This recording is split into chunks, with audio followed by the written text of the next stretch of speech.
Good afternoon, ladies and gentlemen. My name is Manikaran Singh Chakkar, and I am a research intern at the Institute of Chinese Studies, New Delhi. I extend a warm welcome to all to the ICS Wednesday seminar titled China's Approaches to Global AI Governance, a New Political Economy Perspective. The Global AI Governance Initiative, launched in 2023, marks the PRC's effort to shape international regulatory approaches to artificial intelligence. Viewed through the new political economy or NP perspective, the initiative serves as a strategic tool advancing China's interests in sovereignty, security, and global influence, rather than standing as a purely technical framework. The governance framework of the NP is rooted in norms, practices, and rules that shape political and economical behavior, generating efficiency, legitimacy, allocation of responsibility, and power through hybrid mechanisms. In China's context, its governance model is defined by a blend of rules, incentives, and actors, creating intersections between the state, private sector, and the international arena. The Global AI Governance Initiative reflects this logic by extending China's domestic governance model into the global arena. Within China's political discourse, AI is characterized by as a dual-use technology carrying systematic risks, justifying a governance model that prioritizes the prevention of disorder, social, political, and economic alongside economic growth. This underscores the importance of examining how China's domestic AI policy shape its global AI governance strategies, navigating objectives of sovereignty, regime stability, and security, and how these dynamics influence current debates in the global AI governance. The speaker for today's seminar is Dr. Ritusha Mani Tiwari. She is an assistant professor in the Department of Political Science, Shahid Bhagat Singh College, University of Delhi. She is an Institute of Eminence Fellow at the Delhi School of Transnational Affairs and an honorary fellow at the ICS. She is also the associate editor of the journal China Report. She has held research positions in India, China, and Germany, including as a visiting scholar at the Shanghai Academy of Social Sciences in 2012 and visiting researcher at the German Institute of Global and Area Studies, Hamburg, in 2009. She was awarded the visiting program for young sinologists in 2017 by the Ministry of Culture of the People's Republic of China and the Chinese Academy of Social Sciences, the International Visitor Leadership Program by the Department of State USA in 2016, and the Pavard Fellowship at the Politics and International Studies Department, University of Cambridge, UK, in 2013. Currently, her single-authored volume on China's regionalism is under publication. The chair for today's seminar is Mr. Ravi Bhutalingam. He's a scholar and a business leader with degrees from St. Stephen's College, University of Cambridge, and Harvard Business School. He has trained under the renowned sinologist Joseph Needham and has expertise in psycholinguistics, the scientific method, and the Chinese culture. He had led expeditions across China, Xinjiang, Mongolia, Tibet, and Myanmar. His corporate career includes senior roles such as the president of the Oberoi Group, MD of VST Industries, director at ITC Limited, and the head of personnel worldwide at BAT PLC. Mr. Bhutalingam had served on multiple corporate boards and was on the Court of Governors at the Administrative Staff College of India. He is currently a fellow at the Royal Geographical Society and a mentor at Ashoka University. Before I hand over to the chair, I would like to ask all participants to follow a few housekeeping rules. All participants shall be muted during the seminar. Questions will be posted in the chat box along with your name and affiliation. Alternatively, you may use the raise your hand option during the interactive session. You shall then be called upon to unmute yourself. Thank you. I now hand over to you, Chair. Over to Mr. Bhutalingam. Thank you. Thank you, Manikaran. Welcome, everyone, to this Wednesday seminar. This seminar is being held on a very special day. Today, August 20th, is the foundation day of ICS. Many years ago, nearly 60 years ago, ICS was started by a group of scholars who met on the lawns of Sapru House. This was a few years after the Sino-Indian War of 1962, and this group was tasked to advise India, not only the government, but India in general, what China was all about. And of course, ICS has been through many avatars since then, and we choose this day to remember its beginnings. And while it has come a long way, one thing is common. Now, as then, the family of scholars who are associated with ICS in many capacities they come from many, many different disciplines, from history, geography, science, all kinds of disciplines. And those of you who've attended our Wednesday seminars regularly will have seen that they address a range of subjects, including the most contemporary. And today is an example.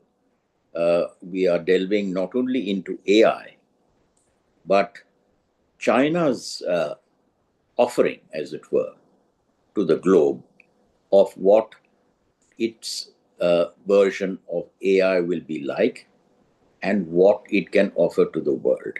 Now, who would have thought this would be possible even 10 years ago when China just started on its Make in China 2025 model? We in India need to be particularly mindful of China's AI governance plan.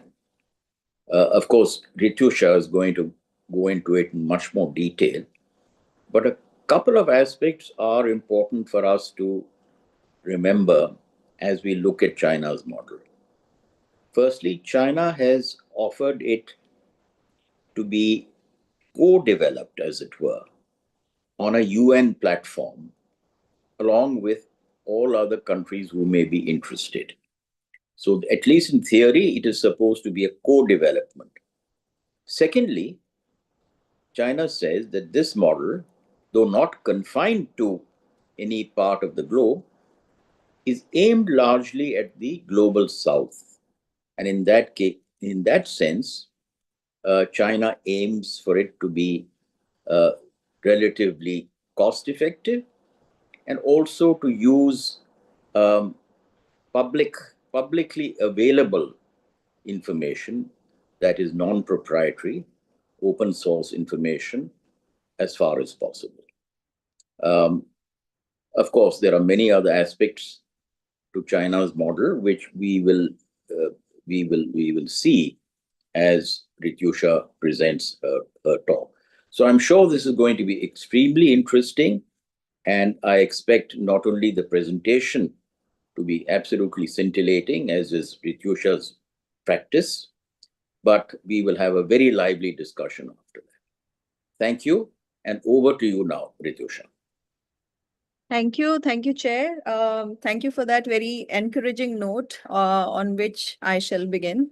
Thank you, Manikaran, for introduction, and thank you, ICS, for providing this platform on that momentous day that we mark today as the Foundation Day. So I shall carry that with a sense of responsibility while I make this presentation.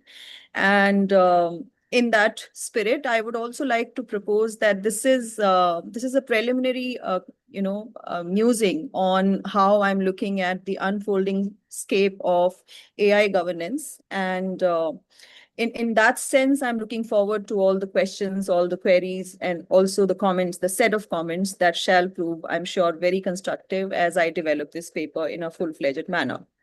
I'm going to just share my screen so that I can then, make my PPT available for everyone. I hope it's visible now. Yes. Yes? Okay. So as the title reads, I'm going to be speaking on China's approach to global AI governance with a new political economy perspective.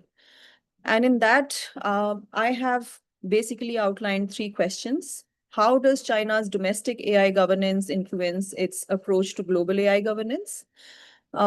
Second, how does it navigate AI governance through the multiple objectives of sovereignty, regime stability, and security vis-a-vis governance? And third, how does it impact global governance debates? What is the takeaway? What do we take away from this whole reading of China's global AI governance?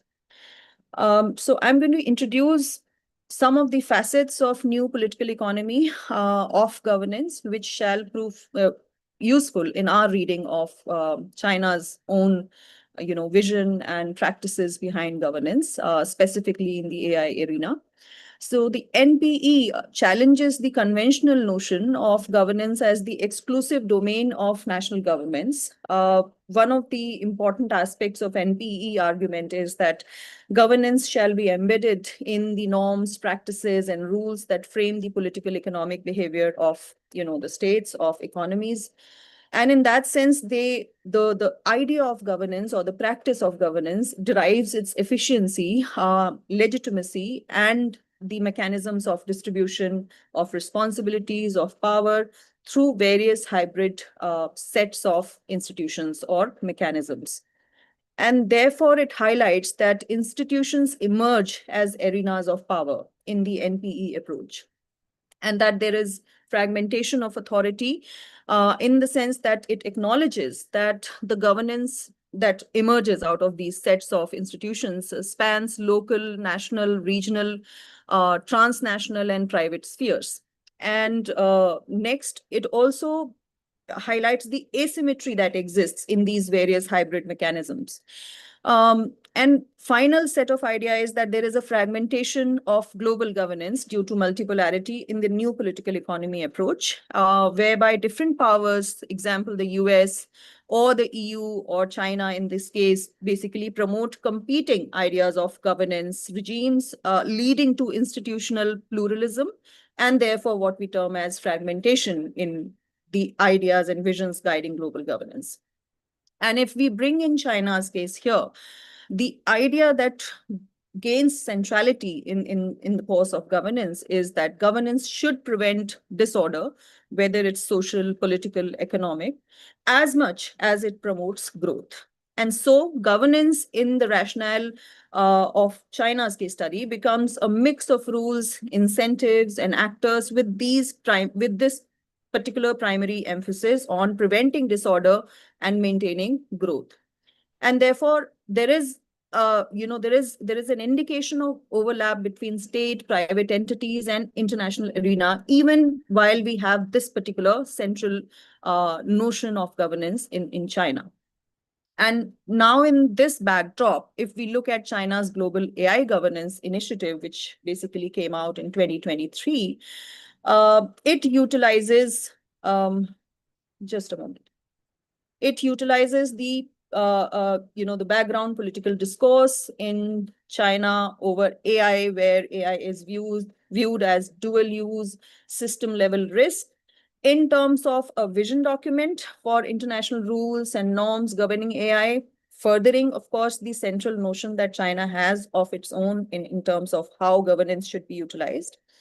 And what emerges as a preliminary reading of this document is that it is not just a regulatory framework, but it has a heavy emphasis or focus on power, sovereignty, and institutional design of these institutional norms and rules, which basically are supposed to govern the AI. And in doing so, what also gets highlighted is that there is an integration of China's internal governance model into the international sphere when one basically reads this particular document very carefully.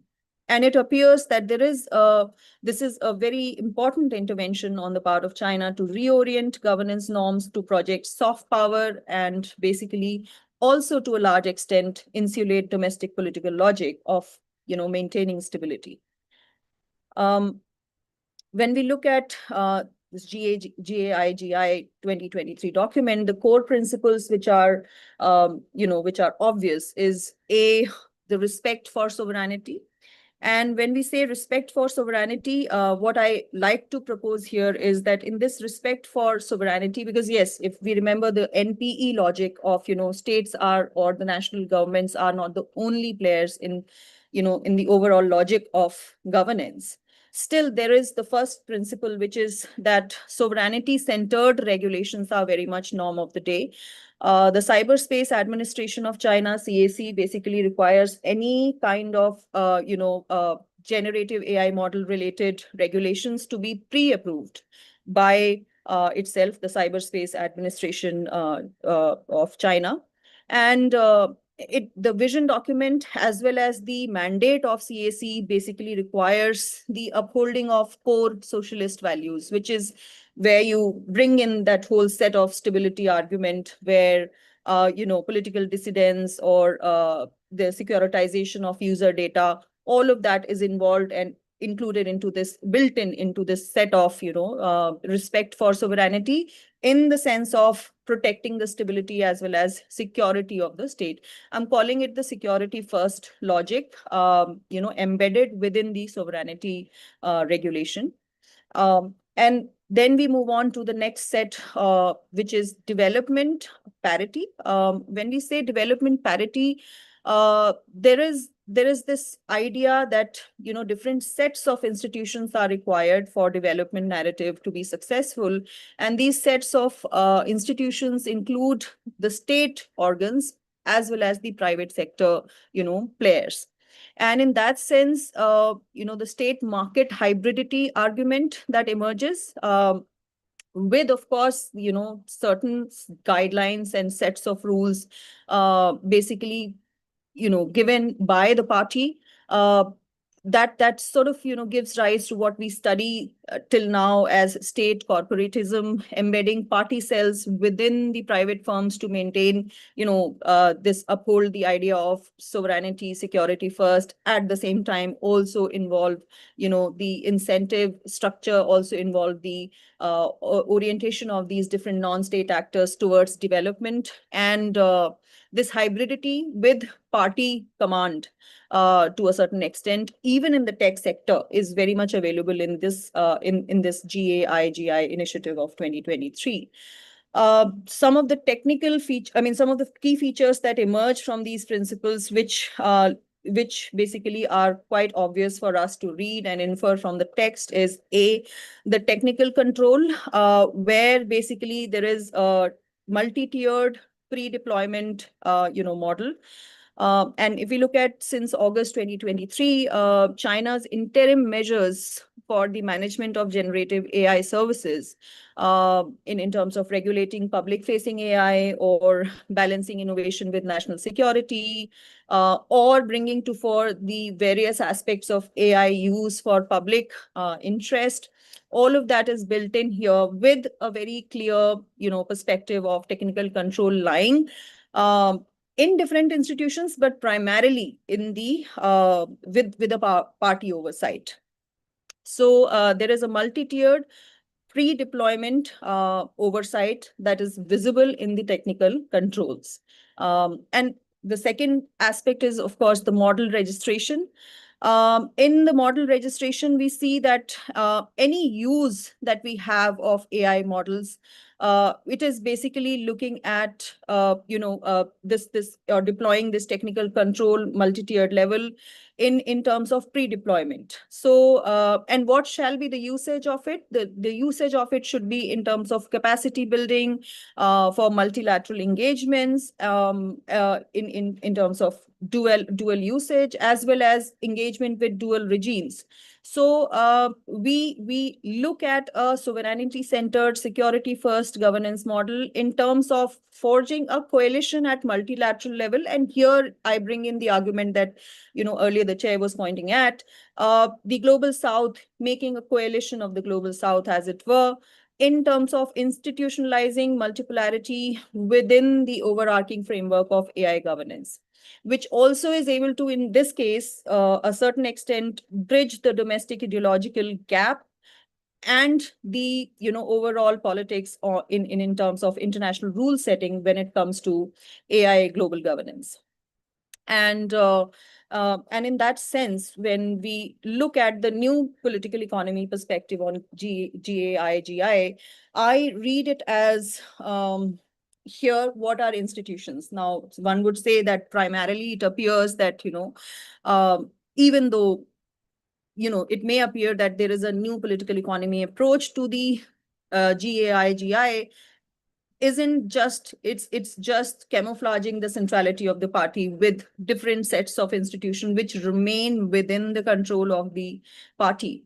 So I am looking at here, I'm walking away with this particular reading of of GAIGI, where I see institutions as strategic tools which are basically being utilized to shape the rules of game in AI governance at global level. And the focus here is to ensure the alignment with security first, sovereignty centered domestic governance model. And the second emphasis is that these institutions should be able to embed the norms that are carried forward from domestic, arena into global forums, whereby they are able to reduce the risk of being constrained by, Western-led standards. Second important takeaway here is with a NPE perspective that power and asymmetry, basically the notion of power and asymmetry that exists here is, it appeals to developing countries by highlighting the features of fairness or inclusivity and non-discrimination in AI governance rules. So where there is, where there is a dominance of, standard setting, agenda setting, and norms, by the Western models. Here, China is able to pitch a sort of, pitch this asymmetry as something which appeals to developing countries in the sense that we are not yet equal, and we are trying to when we are bringing in our domestic context to the global arena, we are trying to highlight the fairness, inclusivity, non-discrimination principles and making it, a kind of exercise which has parity for all the players. And thereby, of course, building coalitions that counterbalance the US or EU dominance in innovation first or right first based governance models. And the third takeaway is that there is a necessity to establish multipolar governance when it comes to global scale.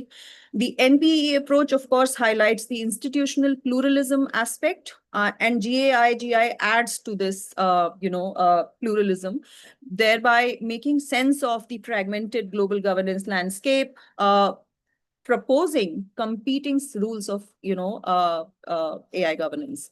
So if on the one hand, US has a market-driven logic of the AI governance, EU has a right-based discourse on governance, and that gets extrapolated to the AI, arena. China is, of course, proposing a sovereignty security focused, rule set for the AI governance. And this sort of fragmentation that is there, it creates a governance, it creates a kind of option. In universities, we are very, now we are in a particular moment where we are offering too many choices. We are offering choices, sets of choices to students and calling it a kind of, expansion of cafeteria approach.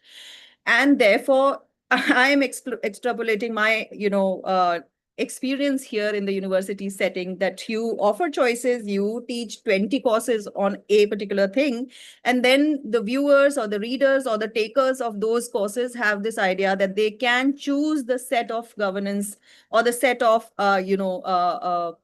choices available, they can choose for themselves. So here that creates this fragmentation, creates a kind of governance shopping. You could choose what sets of rules align with the framework of your national interest. And therefore, these states, the coalition of Global South, basically, it is expected that they would be quite, they would find it quite appealing that there is a sense of bringing in the domestic context to the global arena, as and when the requirement may be. And therefore, they may not right now be in the same, level where they would talk about the market-driven logic only for, governance model, or right-based model only as it has emerged in a, in the liberal capitalist framework where individual rights become most important, as has been the case in most of the governance initiatives from the EU. It may have a particular domestic prerogative. In case of China, it's the sovereignty security. And if we look at the development trajectory of most of the developing countries, the sovereignty security logic appeals to them as well. So this fragmentation and then the presentation of these competing sets of governance logics creates a condition where states are able to choose for themselves or align with whichever framework suits their interest. And finally, the domestic global nexus that emerges from this particular practice or the proposed practice. GAIGI reflects China's domestic governance template, which is basically centered around tight control of content, pre-deployment of security checks, who is providing the services, so their accountability to the private firms walk away with a lot of accountability aspect in that sense. And it then legitimizes the regulatory approach that China has at home with help of, inclusion of these templates in the global arena. So, it's not as if it's without its own sets of challenges and contradictions. And if I look at the first set of challenges that emerges here in this preliminary reading is the whole debate or this whole anxiety that we have in terms of how much do we open and how much do we control whenever we are talking about any sets of regulatory frameworks. And in that case, GAIGI basically promotes cooperation, but then there is a very strong element of embedding state oversight mechanisms, which of course then go on to limit the openness. And of course, when it's undercutting the idea of openness, there are questions that are raised in terms of genuine, propensity for trust. I mean, what is the state's logic? Should it be trusted when there is a strong state oversight mechanism over the usage, over the mechanician, and over future aspects of how AI interacts with everydayness of everybody's existence? So it basically, in limiting the openness argument, there is this paucity of trust that emerges. And this paucity of trust, of course, then it percolates to different levels of mechanician. It percolates to hybrid mechanisms that emerge, who are practicing this AI governance, who are propagating the AI governance, and it gets it gets propagated to the global level.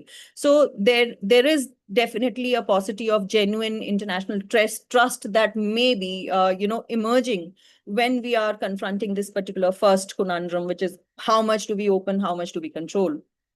Second is, of course, the legitimacy gap. Now, when we have a new political economy perspective, we also bring in the insights from liberal democratism, and countries which may be practicing liberal democratism, the liberal democracies as it were, they may then look at this particular policy document GAIGI as something which has an inherent tendency of entrenched authoritarian digital governance framework. And the skeptics basically would point out that GAIGI serves as a soft power cover for techno-authoritarian models to be propagated at global level. There has been now an emerging literature where certain readings of it from liberal democratic perspective criticize the the inbuilt inherent tendency of opacity and what is socialism logic in that sense, not being spelled out as to how it then passes on in practice. In terms of practice, I mean, if there is state or party centrality in terms of overarching mechanisms, then, and if the ruling paradigm is socialism first, what aspects of socialism are we talking about when it comes to regulating the frameworks governing AI? And the skeptics criticize this lack of elaboration of how do you bring in socialism. I mean, just as a nomenclature, it wouldn't make really things very clear in terms of practice. So how do you bring in these central notions of party centrality in terms of practice, and how do you move away from opacity? That's some very important questions here in terms of getting this AI governance model operationable at global stage. And so, I mean, of course, then that brings in a host of arguments about how much ideologically driven this is, whether ideology is good or bad, what kind of ideology is being juxtaposed to liberal democratism, and so on and so forth. Moving on to the third set of risks that opens up is the fragmentation risk.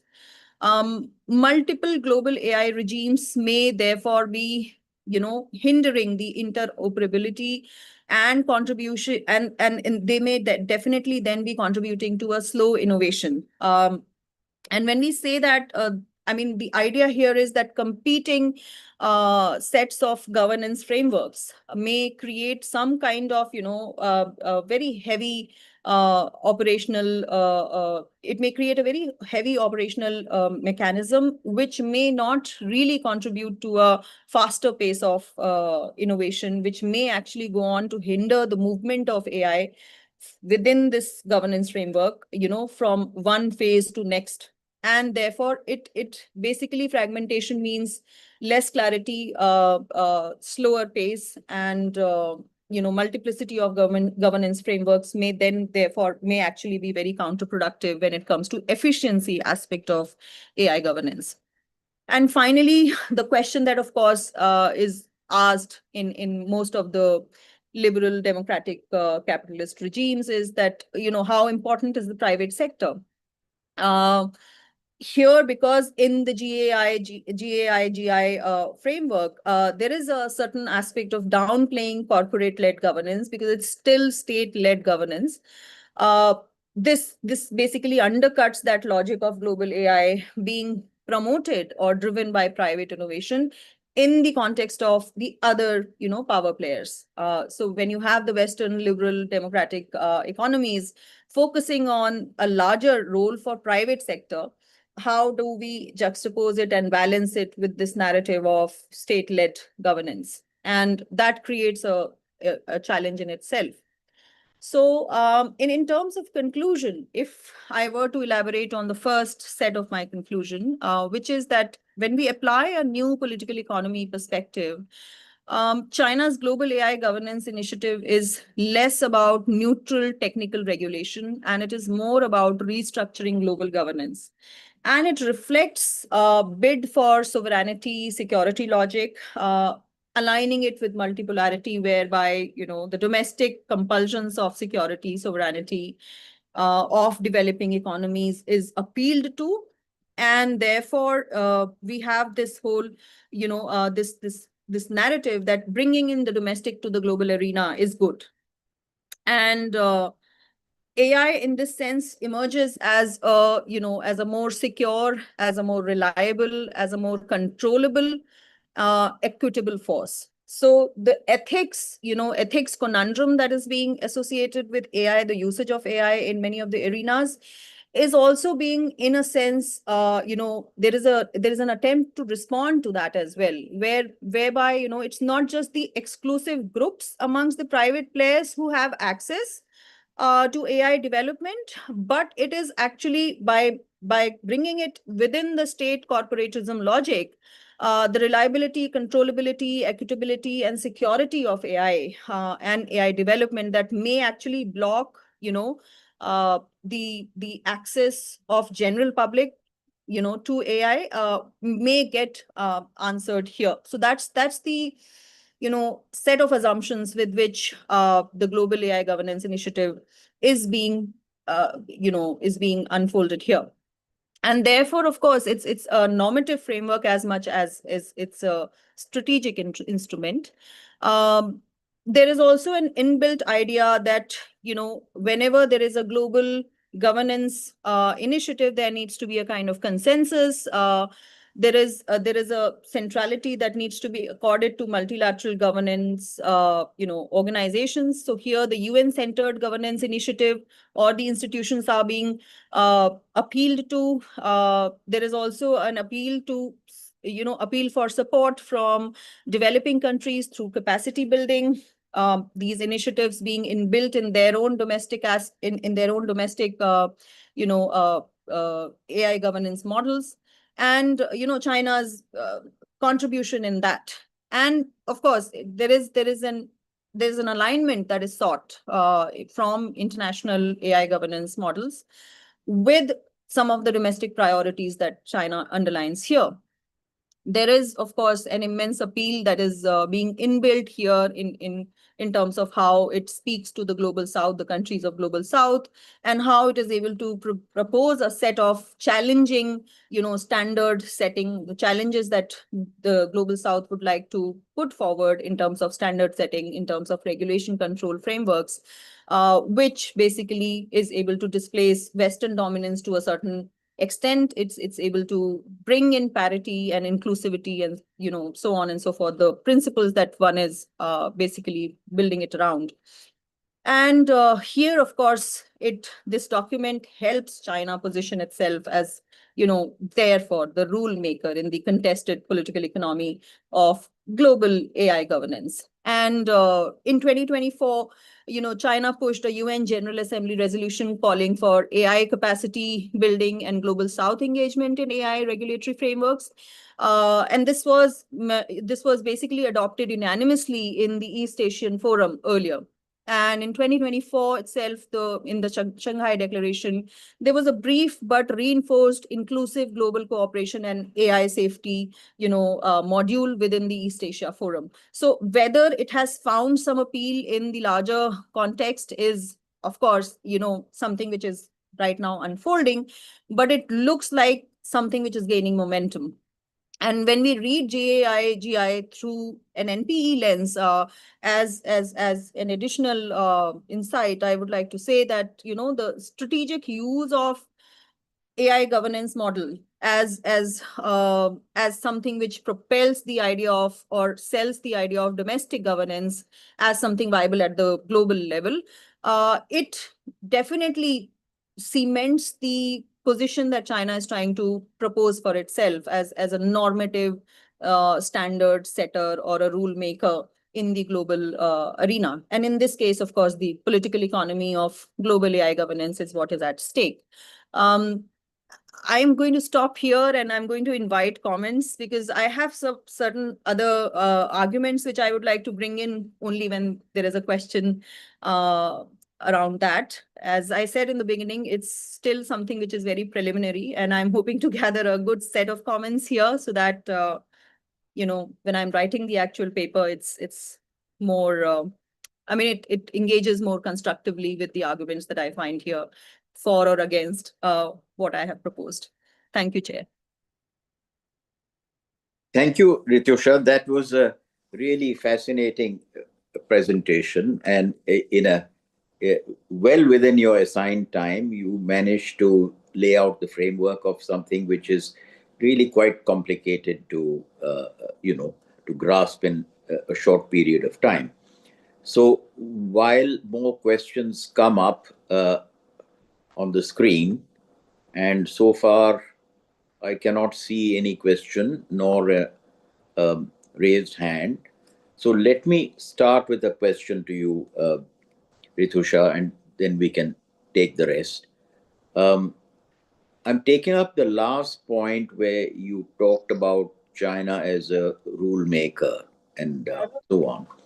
Now, the very fact that China is proposing this to be hosted on UN platforms and the governance model to face, let's say, scrutiny and question by those who wish to input into the governance scheme would imply that there is a certain amount of voice that other countries have in co-creating these governance standards. And to that extent, some of these features that you pointed out might need certain amendments. Also, let's not forget that China is facing competition from the US-led model and the EU GDPR-based model. So that may also alert them that they can't just plug their model as is. They may have to tweak it here and there. So what do you see in terms of flexibility to China's model as it faces these currents, both from the global south and from others? Right. I think that's a very, that's a very interesting question. And when we have this text available, we're looking at here a very preliminary set of, ideas behind the AI governance. But there is a certain, there is a certain blend here of state intervention as well as a mention of private sector, how it leads, guides, and propagates innovation. And therefore, to be able to really pinpoint and disassociate where does the government control stop and where does the private sector's own initiative emerges, as of now, it's a little bit difficult from just reading very limited available sets of documents. But it also says that there is a risk in assessing the AI governance of China at domestic level holistically right now. I mean, passing a final judgment, as it were, because there is a possibility of significant autonomy or flexibility emerging in due course when we align this reading with the other discourses that emerge from, whether it's the National People's Congress or the questions that are raised about AI and its interoperability at different institutional levels, the kind of anxiety that is there in terms of developing its legislations. It's quite obvious that it's in a moment of flux. It's churning as of now. And various reports that emerge from other geographies regarding what's happening in China, whether it's the CET research report, which is basically looking at emerging technology and security scenario.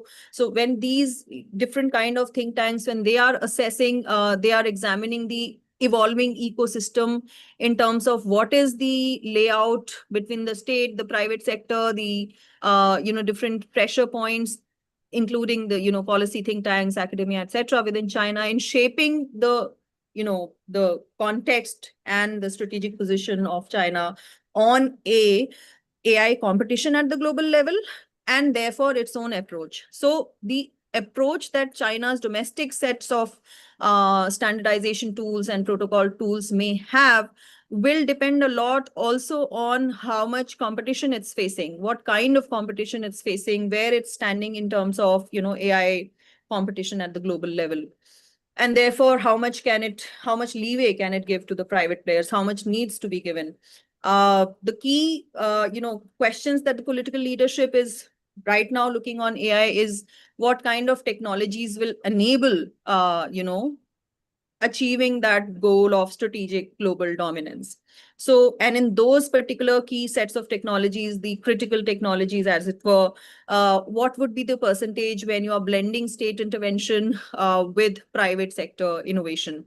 And therefore, how much of flexibility and autonomy, the questions that you've raised very correctly in that regard, are desirable. So when you look at, for instance, Western chip companies, the whole chip war that unfolded, in that context, the ultimate control, of course, and the strategic control lies with the Chinese government. But it would be an oversimplification to describe that it is totally centrally controlled. There is a multiplicity of players here, the regional authorities, the decentralized landscape in terms of governance, where you have multiple hubs and intense private sector competition, actually, in terms of these critical emerging technologies being developed. This also gives rise to deep competition within the sets of players that China has available in the domestic arena. And in the coming years, of course, what shall be or what needs to be watched very carefully is how much of an influence, how much of a control, pre-deployment control, that means where it's before it's available in the market, how much of the control has already been built into its mechanisms by the government. And then, of course, then second question is the collaborators. I mean, if the government, and yes, of course, it has collaborators. So the collaborators, how much of autonomy and how much of flexibility does the political system allow to the collaborators in shaping the regulation, in developing the technical standards, and of course the preferential access question of resources or funding to develop these.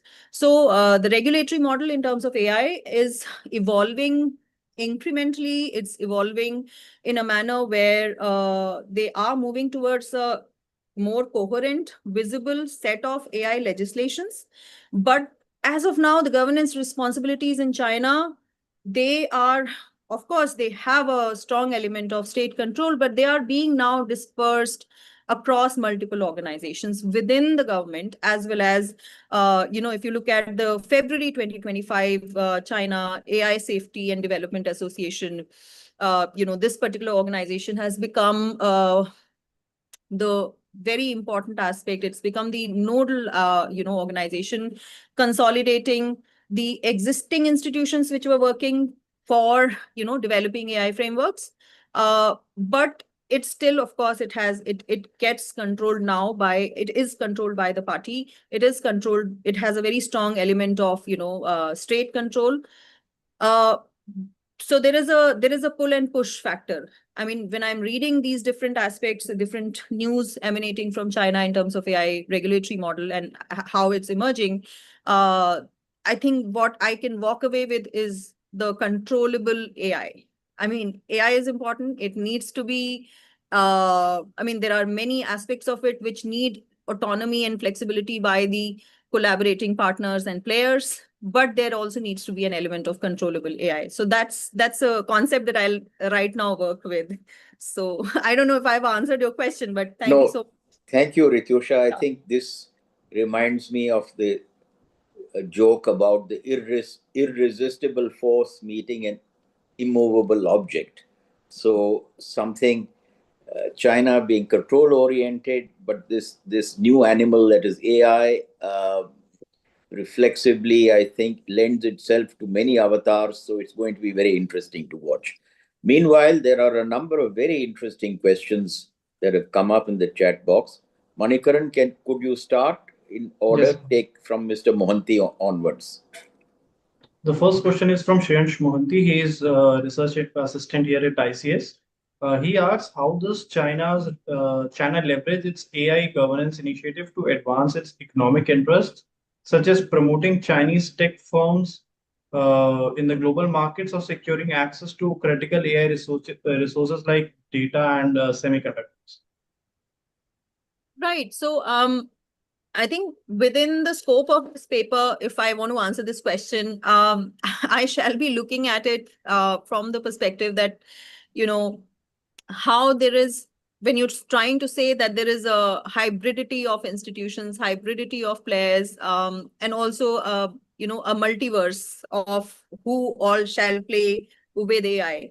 Then in that sense, pitching your private sector or your own tech firms in the global market as credible players, as players who have proposals of AI resources which can, be sold and which can be bought and which can be made use of, that fits well in that logic. So, my idea is I'm trying to test whether new political economy approach is a viable approach to understand what's unfolding in terms of how China is pitching a regulatory framework for AI global governance. And in that sense, your question is making a lot of sense, because, that's how one would pitch that aspect, that there needs to be multiplicity of players. It's not just the, players emanating from the big power blocks, as it were, either the US or the EU, the quintessential, dominating players in the market. So, how does it advance its economic interest? It advances its economic interest by proposing that these are credible, resources being produced by Chinese, companies, and they shall also have an access to global market. Right. The next set, I think, is Mr. Akhilesh Kumar. Yes. He is a PhD candidate from JNU. He has asked two questions. Could you please elaborate more on AI with socialist characteristics or AI with Chinese characteristics, as Jinghan Zheng Cheng describes it as a bottom-up approach and heavily securitization of AI? Do you subscribe to his ideas? This is his first question. And second is related to the rise of AI chatbots and their deferred training data sets. Will it impact a neutral norm or regulation for global AI? He has further questions, but if you want, I can just club them together. Or, No, I think let me just respond to this thing, because I think it's a oft repeated thing for us to kind of make sense of. Anything we read with in the context of a particular case study. So in this case, if you were to look at this case study, it's China, and any case study comes with its specificity. So we should not be falling into that trap time and again, AI with socialist characteristic or Chinese characteristic. I mean, it's one euphemism. It's been used and it's done and dusted with. It's lost its novelty. So we should not get stuck there. We cannot describe anything as a profound in profound sense of theory unless we are really elaborating the nuances as to what goes into the making of the socialist characteristics. And I was focusing on that it's not very clear what is the socialistic pattern here that one is referring to unless you talk about its accessibility to larger public. You talk about its operationability and accessibility to the larger public, and how much of autonomy and blend of flexibility is there in terms of who controls the regulatory mechanisms. So that's one. The second question, do you subscribe to his ideas? Why would I subscribe to his ideas and end up making a presentation? I mean, that's also not a very good sense. That's not a good sense that we carry as researchers. We don't have to really subscribe to any of the ideas. The aspect here is, if a new model of governance is being proposed, if a particular country is entering into the global governance debate, what is the new thing that they are carrying forward? In this case, it's basically the intervention of the security first logic of sovereignty when it comes to governance of emerging science and technologies. And that is that's a counter idea. That's a counter idea to what's there available in the global governance model of neoliberal capitalist economies and the way the global economic regimes or political economic regimes are, operating as of now. So in that sense, the intervention of security first logic, whose security, you could be asking that, whose security is being talked about here? Is it really socialistic security that is being talked about, or is it the state security, the prerogative of the state stability, the state regime stability that is being talked about? So if we were to dissect these questions and dissect these concepts ontologically, that, whose security for whom and by whom, etc., then perhaps, also unpacking the idea of socialism becomes possible. Otherwise, it's not. So securitization of AI from what perspective? For who shall we securitize AI? Who needs to be, who needs to be defended against this uncontrollable AI? So the earlier that I had said controllable AI, who needs to control it and why? From what perspective? Is it the people who need to be, safeguarded against from the misuse of AI or from the onslaught of AI? Is that what we are talking about? Or are we talking about the stability, legitimacy of the regime here? And if the regime suffers, do the people suffer automatically? I mean, these are the larger questions that perhaps one could be asking. The rise of AI chatbots, of course, can the regimes misuse AI? That's the second question that emerges. We have seen for the last 10 years now, the whole idea that elections in different countries, in Western democracies included, have been intervened and interfered with the use and the logic of AI chatbots. So do the regimes intervene in each other's functioning? Do they work towards destabilizing each other? Yes, they do. And when we look at world history in the last 100 years, 200 years, or even prior to that, we know that the regimes intervene in each other's functioning as much as they can, given whatever is the technological competence of the day. So AI chatbots are not simply for, they are not just a danger for the individual autonomy and individual creative spaces and individuals, creative operationability in, global arena. It's also the regimes which are threatened, which threaten each other. So when it comes to what kind of training data sets, whether there'll be a neutral norm setting for the regulation of global AI, what kind of AI, what kind of control mechanisms, let's call them control mechanisms on AI chatbots. What kind of control mechanisms on AI chatbots will be, pitched forth will depend where is the agenda setting happening. There will be a definite, conundrum here in terms of competing regime interests from different countries. And if there is parity, if there is a sort of neutrality, that it's amenable to different regimes, then of course the central point that the Chinese regime is carrying forward is that there needs to be a security first, stability oriented sovereignty built in the AI norm setting. And then of course we move from there. Now you have Wangi and Modi talking about how should we cooperate. Well, we should have, before cooperating with someone else, I think we should have our own AI governance mechanisms ready. We need to look at them in the same manner as we are now trying to make or nitpick in these different texts which are available in terms of governance models. And as it's unfolding in China, we should have its counterpart ready. Only then we can have, a worthwhile, productive cooperation. So I think the AI governance is something that needs to be looked at the policy level.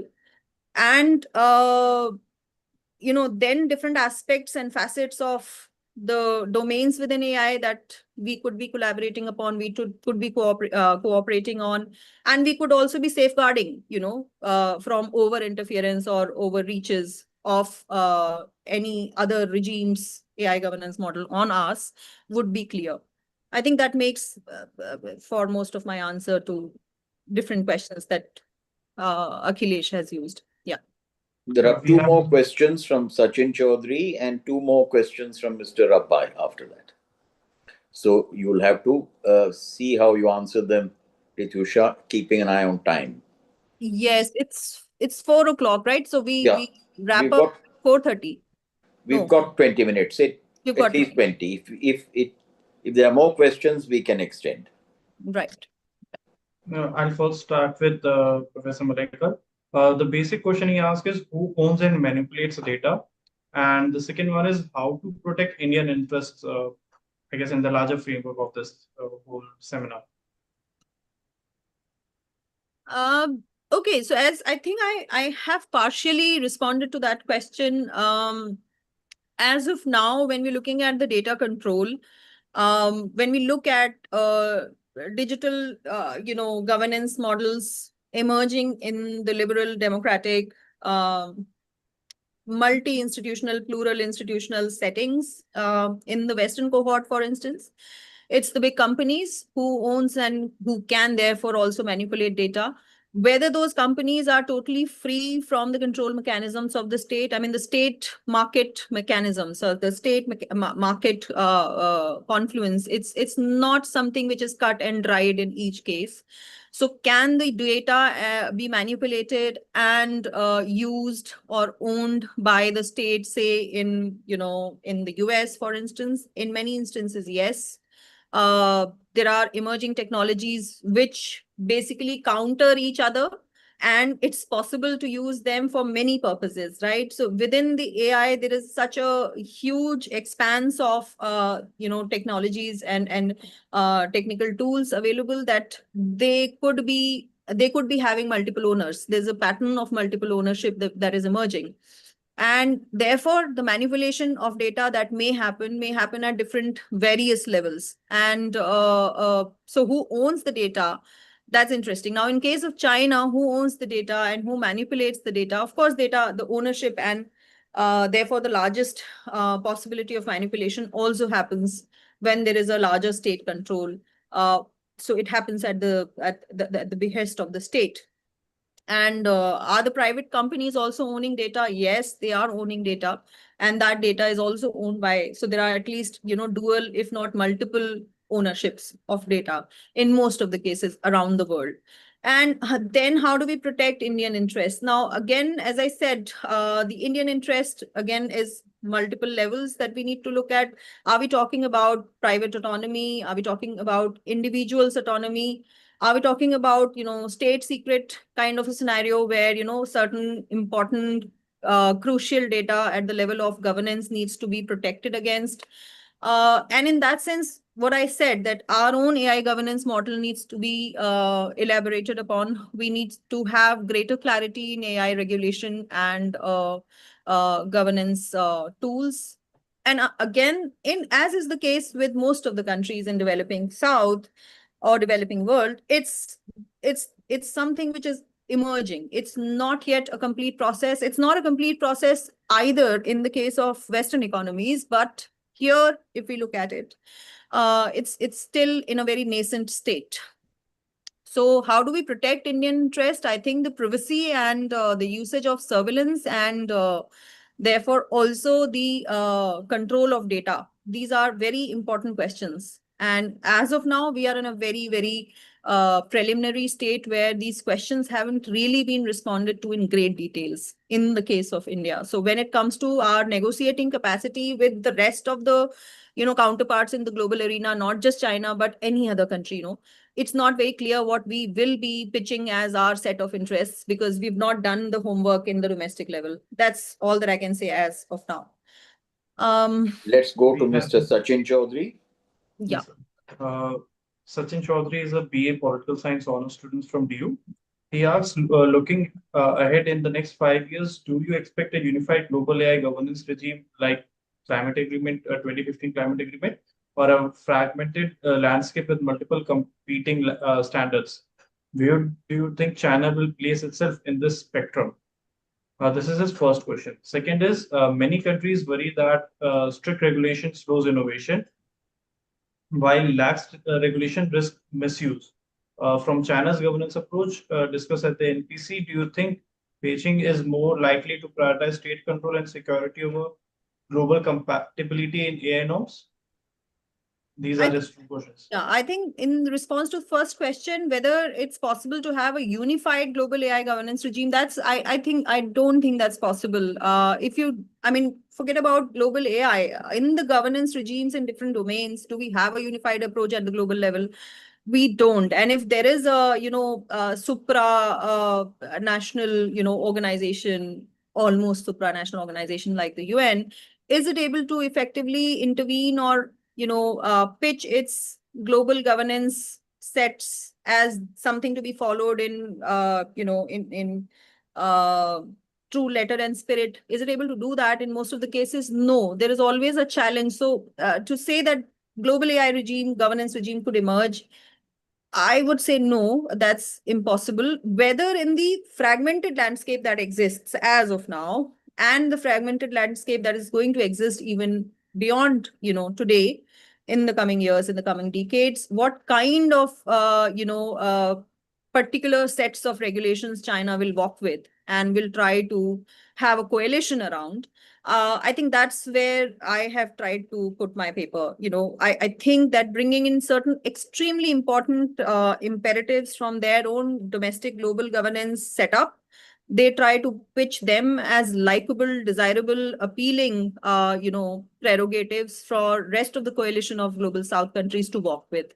And that is where you have this whole idea that yes, institutions exist, hybrid mechanisms exist, multiplicity of player will always be there, but we must also centrally place our security-led sovereignty approach, whereby the uncontrollable shall be controlled. I mean, the emerging technology and its multiple usage shall have a degree of controllability. So I think that's one prerogative that they will walk with firmly in the coming decade. And yeah, as you have pointed out, and as I have pointed out, that strict regulation slows innovation. That's one challenge. That's one of the specific challenges that do you do away with regulations with a huge mechanism of regulation altogether, or you make regulation to the extent that you're dotting your I's and crossing your T's to the extent that it basically slows the whole process. That's a conundrum that one needs to sort of, always walk with. That's a very tight rope. So how much do you control? How much do you let go? And will China prioritize state control and security over global compatibility in AI norms? I think there's always going to be a very tough balancing act on its part. Yeah. Next question is from... We have a question from Rahul Tripathi. He's from Goa University. He asked, since you look at the very interesting new political economy approach, would you also suggest bringing in structures and asymmetries of power in the global governance models? Yes. So one particular part of my paper I am looking at, and I think I also was able to point that out in the presentation, what is being called here as asymmetry of power in the preliminary, vision documents rolled out by China. The asymmetry of powers is this whole, power to set up regulations, to propose regulations, which may not be simply a reiteration of what was being proposed by other regimes, and in that sense, bringing in the domestic context. So, an unfettered, unbridled, unintervened market setup is not something that being proposed by China in this case, and they are saying that this asymmetry of power should be responded to by proposing our own sets of mechanism, by bringing our own sets of mechanism which are important for certain central concerns that we have in our domestic arena.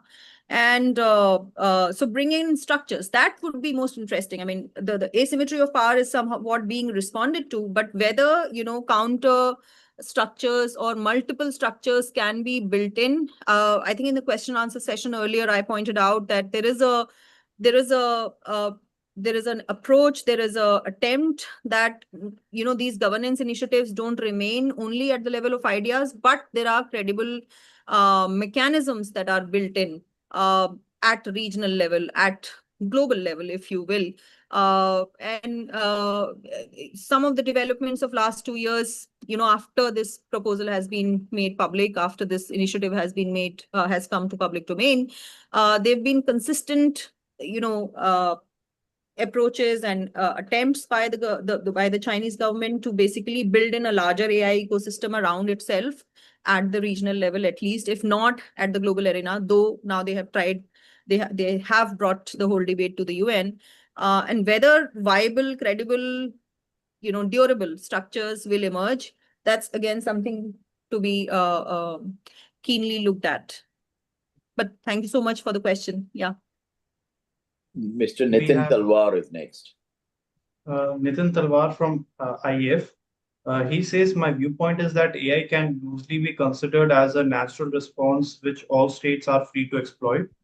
So the term like global AI governance is more applicable if the competing states are economically or technologically weak, as in the case of China versus the global south.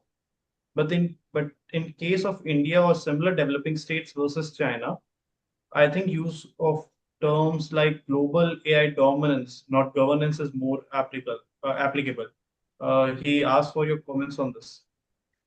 So I'm going to answer this question in the same manner as you have raised it. I mean, whether dominance or governance, what should we be vying for? I think we should be talking about governance, because that allows us a place on the table, as it were. I mean, if one was to accept that there is AI dominance by a set of players already, what are we even doing there?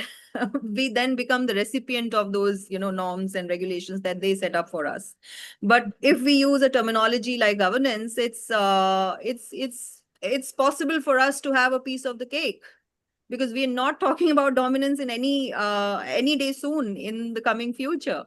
I mean, given the ecosystem that we see of not just the AI, but also of all the other emerging technologies, I mean, we are looking at a very tough landscape so far as Indian interests in this particular debate is concerned. So I think we should stick with the terminology of governance. I feel that, at least. Yeah. I think Professor Acharya has a question. Can we? Yes, Alka, please ask your question. You can unmute yourself. Okay, so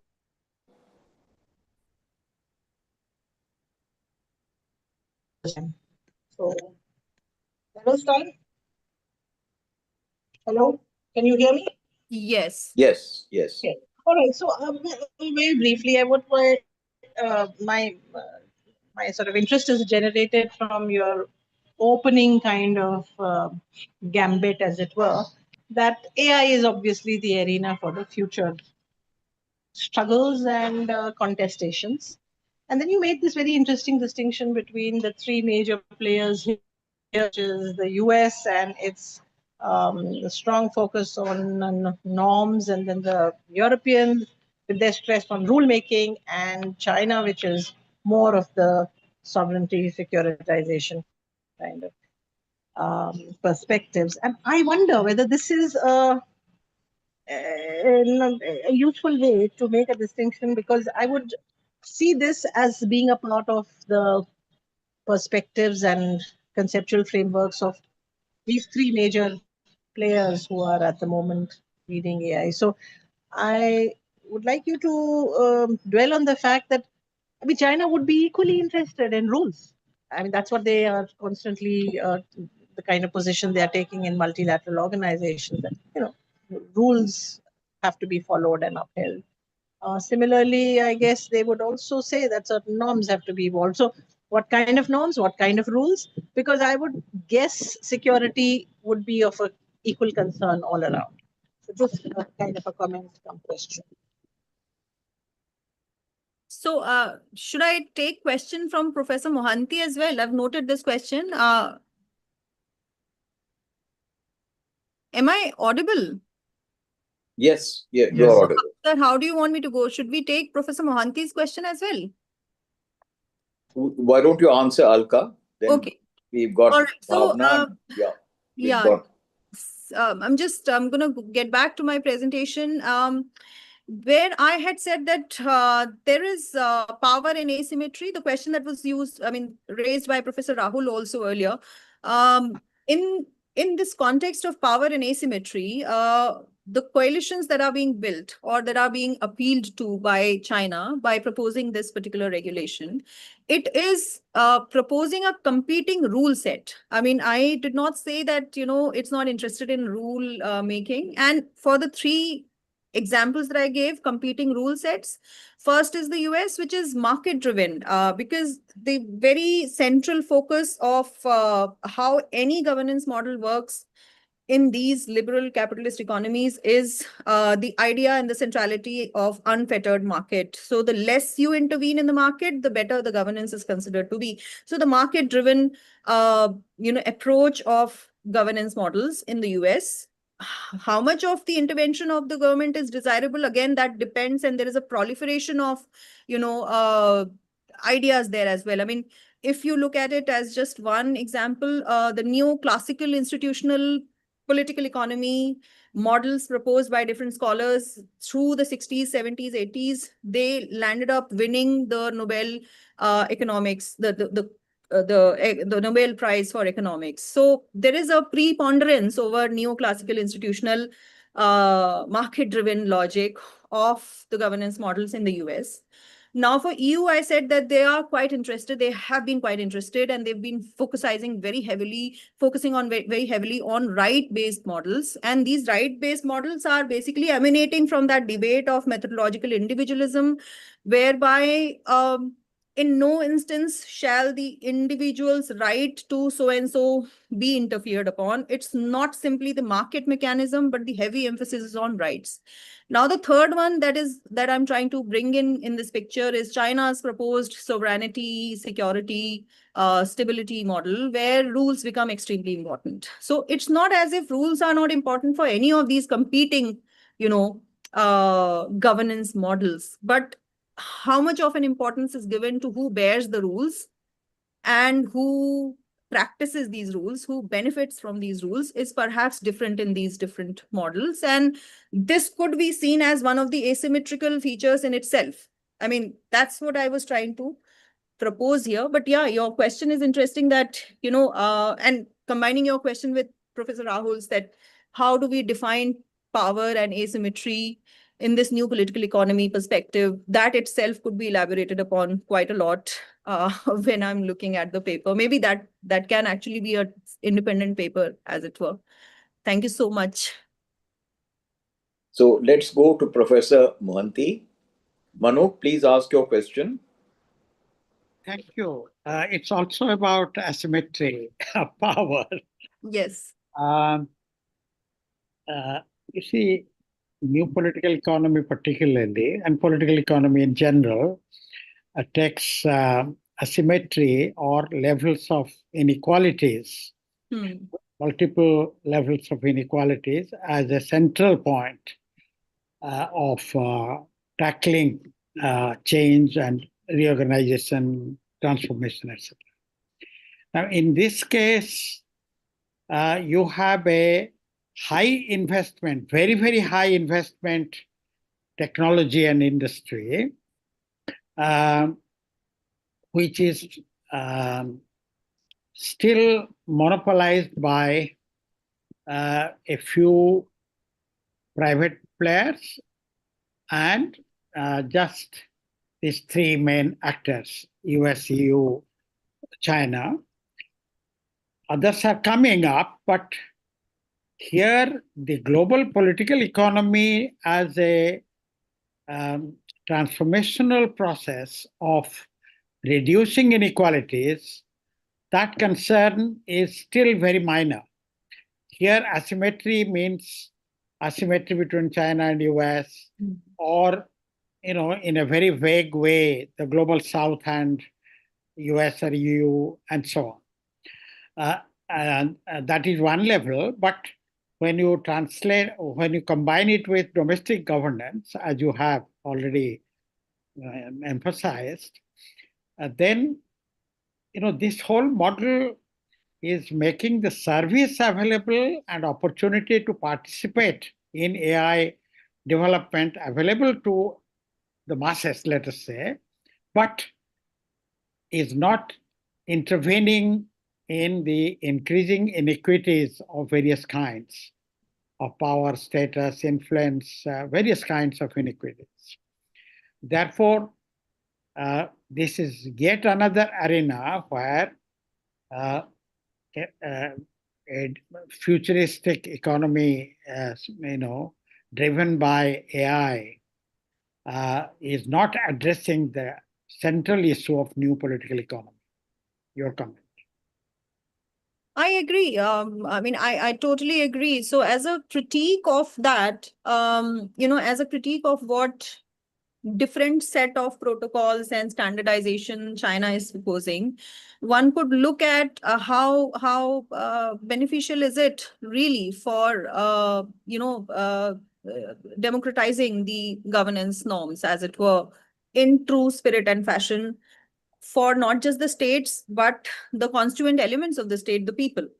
And when I think there was a question by Akhilesh, who was looking at, what is socialistic here after all, if at all we are, talking about making it more accessible to everyone without too many control mechanisms, and with a very specific state-led directive around that. One could, look at the inefficacy, as you have rightly pointed out, as to does it really change the rule? Is it not still a state-driven exercise after all? And I think as of now, it remains very much that. There's not much that we can see in terms of a scope or that windows of hope or spaces of hope that could be built in for a more democratization of norms around emerging technologies where they become truly accessible to public at large. So I agree with you, and I think one could develop a little bit more on the inefficacy of this model which is being proposed as of now. But I think since the model is not very complete yet, to be able to reach there, I think I'll try my best to articulate it as much as possible in the paper that I'm attempting. I hope to be a little bit successful. I look forward to your comments once I, circulate my draft with the Sure. IC cohort. Yeah. And thank you, Chair. I think this is a fitting celebration of the occasion. It is, absolutely. You're quite right, Manu. So let's go to Bhavna's question and we'll make this the last question. She says, an excellent presentation. I was wondering how far do the policy debates, if at all, advocate delimiting the use of AI? I think we were discussing this question, about the debates around AI in China when we had that particular, discussion on the NPC, and what all within the AI ecosystem does not really align with China's own sets of values and political value system. The question of censorship, question of how much AI is preferable in different arenas. I think these were very important questions raised by different legislators, convening in March, and some of it was captured through various media reportage and discussions and transcripts of what all transpired there. And the current trajectory of China's AI strategy is actually something which is being deeply debated. So there is a criticality that is emerging with regards to not just the questions of censorship, surveillance, and all, but also the questions of ethical usage of AI. AI at the school level, AI at different levels of teaching, learning process, and so on and so forth. So I think at the level of policy debates, there is much churning, and again, this space is something that needs to be keenly watched at. Thank you, Rityusha. I think this Wednesday seminar has truly brought out and is completely reflective, as Manu said, of a seminar worthy of the foundation day. And I think, Rityusha, all credit to you for the excellent presentation, which, as you see, has brought forward a really fine set of very pointed and deep questions, showing the interest that everybody has in this subject and in your paper. So I do feel that perhaps in a year's time, Rityusha, maybe you should come back. This is a fast-moving area, so in a year, a lot will have happened. Come back and we catch up with the evolution of this animal, where it is, how far it's got, is it walking, swimming, flying, etc. And because India, as you said, is taking its baby steps and may also be a little advanced by that time. And thank you, everybody, for your participation and for those questions and making this lecture truly exceptional. With that, I think let's close today's session. Thank you, everybody. Thank you. Thank you so much. Thank you to all the questions that were raised by the esteemed audience. And I do hope to be able to take up the, proposal that the chair has made regarding me coming back. I hope by then I do have a full paper on this to share with everyone in advance. So thank you so much. Thank you. With this, we come to an end to today's seminar. We thank Dr. Tusha Manitipari and Mr. Ravi Bhutalingam for gracing today's seminar with their presence and for giving us their precious time. We also thank the audience for joining us today. We would like to invite you to the upcoming events of the ICS. Further information regarding the events can be found on the ICS website. You may also subscribe to our newsletter for regular updates. Thank you for joining us today